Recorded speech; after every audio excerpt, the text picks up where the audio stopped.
नमस्ते बच्चों। आज हम धरती की सबसे बड़ी समस्याओं में से एक के बारे में जानेंगे।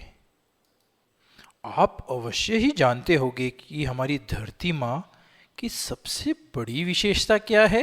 यह एक अकेला ऐसा ग्रह है जहाँ पर जीवन मौजूद है, क्योंकि वैज्ञानिकों को अभी तक कोई और ऐसा ग्रह नहीं मिला है जहाँ पर जीवन मौजूद हो।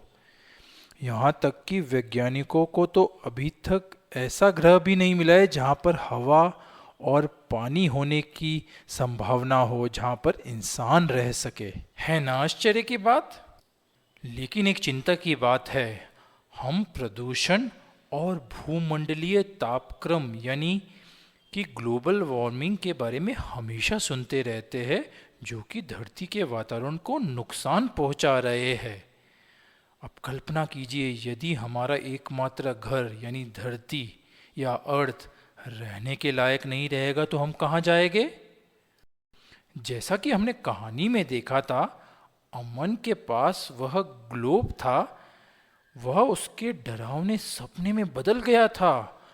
उस ग्लोब में असली ग्लोब की अपेक्षा बहुत कम जमीन थी, यानी बाहर की सारी जमीन पानी में डूब चुकी थी। आप जानते हैं, यदि अभी भी कोई कदम नहीं उठाया गया तो बढ़ते हुए तापमान के कारण एक दिन धरती की पूरी पोलर बर्फ पिघल जाएगी। इससे समुद्र में पानी बढ़ जाएगा और सारे द्वीप समुद्र में डूब जाएंगे। तो अमन का वह बुरा सपना सच में बदल जाएगा। है ना डरावना। तो याद रखिए, ग्लोबल वार्मिंग प्रदूषण यानी पोल्यूशन के कारण ही होती है। ना सिर्फ ग्लोबल वार्मिंग बल्कि कई बीमारियां, तकलीफें, पानी की कमी आदि प्रदूषण दानव के ये श्राप है, जिसने हमारी दुनिया को नरक बना दिया है। कोई तो है जो इस प्रदूषण दानव को चारा दे रहा है। कौन है वो? वह कचरा है। आपने सड़क के किनारे पड़े बांस फैलाते हुए कूड़े के ढेर को तो हमेशा देखा होगा। हम उन सब चीज़ों को फेंक देते हैं जो हमारे लिए किसी काम की नहीं होती है या जिसकी हमें ज़रूरत नहीं होती है। इसे हम कूड़ा या कचरा कहते हैं।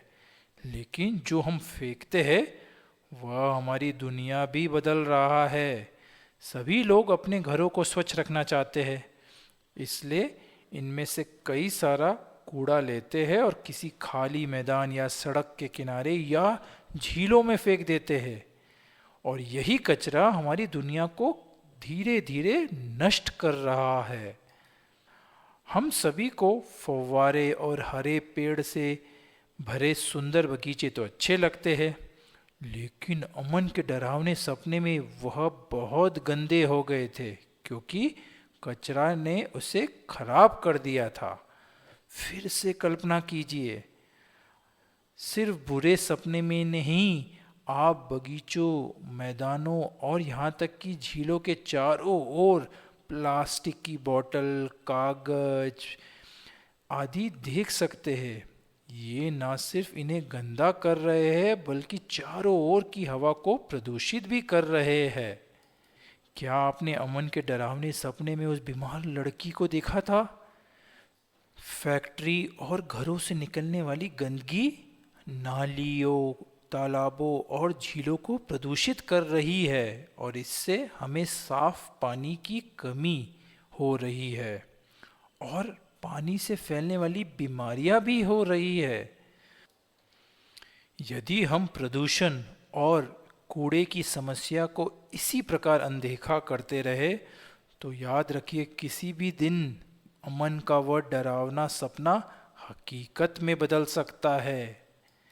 हम में से कुछ लोग बस कचरे के ट्रक में कचरा डाल देते हैं और सोचते कि अब हमारा काम पूरा हो गया है ना। लेकिन कचरे का ट्रक भी इस कचरे को जाकर किसी मैदान में डाल देता है। इस भराव क्षेत्र को लैंडफिल कहते हैं। जब ये भराव क्षेत्र यानी लैंडफिल कचरे से पूरी तरह भर जाते हैं तब ट्रकों को कचरा डालने की नई जगह तलाश करनी पड़ती है। इस प्रकार एक के बाद एक जगह कचरे के भराव क्षेत्र में बदल जाती है। तो हमारी धरती तो इसका मतलब यह हुआ रहने के लिए कम होती जा रही है, क्योंकि किसी भी दिन ये कचरे के ढेर में बदल सकती है और आप कचरे के ढेर में तो नहीं रह सकते।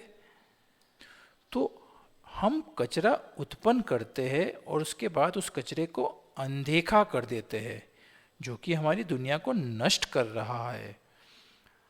हम चीज़ों का इस्तेमाल करना तो बंद नहीं कर सकते, तो कूड़ा जब हम उत्पन्न करते हैं तो उसका क्या किया जा सकता है, ये सोचने की बात है। हम इसे दूसरे ग्रह पर तो नहीं भेज सकते, रहेगा यह कचरा तो धरती पर ही, लेकिन हम इसे वातावरण को नुकसान पहुंचाने से जरूर रोक सकते हैं। वह कैसे? सबसे पहले हमारे द्वारा उत्पन्न किए गए कूड़े की जिम्मेदारी हमें खुद लेनी चाहिए। हम इस कूड़े की परेशानी यानी कूड़े की मात्रा को कम या घटा सकते हैं। कूड़ा हमेशा ही बेकार या हानिकारक नहीं होता है। आपको पता है, हम कूड़े की एक बड़ी मात्रा को एक उपयोगी चीज में बदल सकते हैं। जैसा कि कहानी में अमन ने कहा था, याद है ना? अमन ने बगीचे में छायादार जगह पर मिट्टी में गड्ढा खोदा, फिर उसने सब्जी का कचरा, फलों के छिलके, कागज, पत्तियां, घास फूस, चाय पत्ती आदि उस गड्ढे में डाल दिया। ऐसा क्यों किया उसने? क्योंकि ये सब कूड़ा सड़कर मिट्टी में मिल जाता है और मिट्टी को उपजाऊ बना देता है। यहाँ तक कि जो कचरा जैविक पदार्थों से प्राप्त होता है वह विगलित होता है और उसे बायोडिग्रेडेबल कूड़ा कहा जाता है। पर याद रखिए, अमन ने इसमें तेल, नमक, मांस और दूध से बने पदार्थ नहीं डाले थे, वरना गड्ढे में खराब जीवाणु यानी जर्म्स उत्पन्न हो जाएंगे। सब्जी, फलों के छिलके आदि डालने के बाद उसने कूड़े पर थोड़ा सा पानी छिटका और उस गड्ढे को पत्तियों, झाड़ियों, मिट्टी से हल्के से ढक दिया था, जिससे कि हवा उसके अंदर जा सके। और फिर आगे क्या होता है? माइक्रोब्स कूड़े का विघलन कर देते हैं और वह कूड़ा खाद में बदल जाता है। इस खाद को कंपोस्ट कहते हैं। तो अमन कंपोस्टिंग कर रहा था। इसमें करीब 4 हफ्ते का समय लगता है, लेकिन कंपोस्ट मिट्टी को बहुत उपजाऊ बना देता है। हम गड्ढे को कूड़ा डालने के लिए काम में ले सकते हैं और हर 3-4 दिनों में आहिस्ता से इसे ऊपर नीचे कर देते हैं, जिससे पूरे कूड़े को सड़ने के लिए हवा और नमी मिल सके। यदि हम एक आसान सा काम करें तो कंपोस्ट बहुत अच्छा हो जाता है। इस गड्ढे में कुछ केंचुए यानी अर्थवॉर्म डाल दीजिए। यदि आप इसमें कुछ लाल केंचुए मिला देते हैं तो इससे कंपोस्टिंग और तेज हो जाएगी और ये कंपोस्ट ज़्यादा पोषक होगा। इस कंपोस्ट को वर्मी कंपोस्टिंग कहते हैं। कंपोस्ट होने के बाद गड्ढे में मौजूद कूड़ा कम होकर लगभग आधा हो जाता है। तो ना सिर्फ हम इससे कचरे को कम कर देते हैं, पर हम कचरे को एक उपयोगी पदार्थ में बदल देते हैं, जो हम पेड़ों को उपजने में मदद करते हैं और फिर पेड़ हमारी दुनिया को और खूबसूरत बना देते हैं। तो हमने देखा कि कंपोस्टिंग और वर्मी कंपोस्टिंग कचरे में से उपयोगी चीज बनाने का एक बेहतरीन तरीका है। तो अगर हम थोड़ा सा बुद्धिमानी से सोचें तो हम एक कचरे जैसी चीज को भी एक उपयोगी वस्तु में बदल सकते हैं।